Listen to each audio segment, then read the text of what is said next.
Hey guys, welcome back to my channel. आज मैं आप लोगों के साथ डिस्कस करने वाली हूँ क्लासिफिकेशन ऑफ पैरासिम्पैथोमिमेटिक एजेंट्स। हम लोग इसका क्लासिफिकेशन फार्माकोलॉजी में भी पढ़ते हैं एंड मेडिसिनल केमिस्ट्री में भी पढ़ते हैं। हमें ये 4th सेमेस्टर में पढ़ना होता है।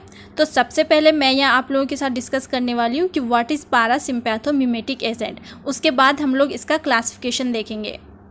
पैरासिम्पैथोमिमेटिक 2 वर्ड से मिलकर बना हुआ है, पैरासिम्पैथो एंड मिमेटिक।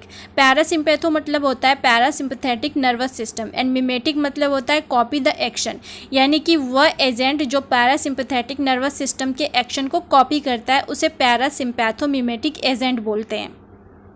यहाँ पे यही चीज़ लिखा हुआ है डेफिनेशन के फॉर्म में, आप लोग इसे एक बार देख लेना। सेकेंड है पैरासिम्पैथोमिमेटिक बाइंड करता है कोलिनर्जिक रिसेप्टर पे, जो कि पैरासिम्पैथेटिक नर्वस सिस्टम में पाया जाता है। तो कोलिनर्जिक रिसेप्टर 2 प्रकार का होता है, मस्कैरिनिक एंड निकोटिनिक। तो पैरासिम्पैथोमिमेटिक बाइंड करता है इसी दोनों रिसेप्टर से आके और अपना एक्शन शो करता है।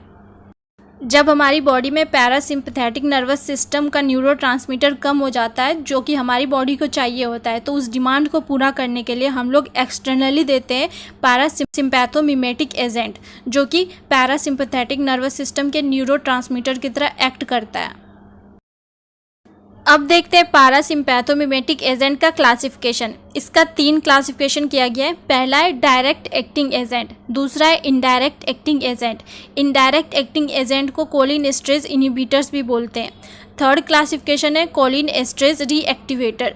तो सबसे पहले देखते हैं डायरेक्ट एक्टिंग एजेंट के अंदर कौन कौन सा ड्रग आता है। इसमें हमें सिर्फ 5 याद रखना है। सबसे पहला है एसिटाइल कोलिन, दूसरा है कार्बाकोल, तीसरा है बेथानिकोल, चौथा है मीथाकोलिन एंड 5वां है पिलोकार्पिन। आप लोग इसे लिख कर याद करो तो डेफिनेटली आपको याद हो जाएगी। तो इसमें 5 ही याद रखना है। सेकेंड क्लासिफिकेशन है इनडायरेक्ट एक्टिंग एजेंट, जिसे हम लोग कोलिन एस्ट्रेज इनहिबिटर्स भी बोलते हैं। इसमें भी 2 क्लास है इसका, एक है रिवर्सिबल एंड दूसरा है इरिवर्सिबल। तो सबसे पहले देखते हैं रिवर्सिबल के अंदर कौन सा ड्रग आता है। तो इसमें हमें 3 याद रखना है, जो मेन होता है उसे 3 ही याद रखना है। फाइसोस्टिगमाइन, सेकेंड है नियोस्टिगमाइन एंड थर्ड है पैरिडोस्टिगमाइन। नेक्स्ट हम इरिवर्सिबल कोलिन एस्ट्रेज इनहिबिटर्स का एग्जाम्पल देखते हैं। इसमें पहला है आइसोफ्लूरोफेट, सेकेंड है इकोथायोफेट आयोडाइड, थर्ड है पैराथायोन एंड फोर्थ है मेलाथायोन। इसमें भी हमें ओनली 4 याद रखना है। तो इसे भी लिख लो 3-4 बार, आपको याद हो जाएंगे। अब नेक्स्ट क्लासिफिकेशन देखते हैं हम लोग पैरासिम्पैथोमिमेटिक एजेंट का। यह है कोलिन एस्ट्रेज रीएक्टिवेटर। इसमें हमें सिर्फ एक याद रखना है, प्रालिडोक्साइम क्लोराइड। तो यहाँ पे पैरासिम्पैथोमिमेटिक एजेंट का क्लासिफिकेशन कंप्लीट हो गया है। तो आप लोग को इसे कैसे याद रखना है, सबसे पहले तो इसे अपने कॉपी पर लिखो, वीडियो पॉज करो, लिखो एंड उसके बाद इसे 2-3 बार देखो, माइंड में याद करो, इसे 2-3 बार पढ़ लो, उसके बाद और 1-2 बार लिख लो। आपको डेफिनेटली याद होंगे इस तरह से।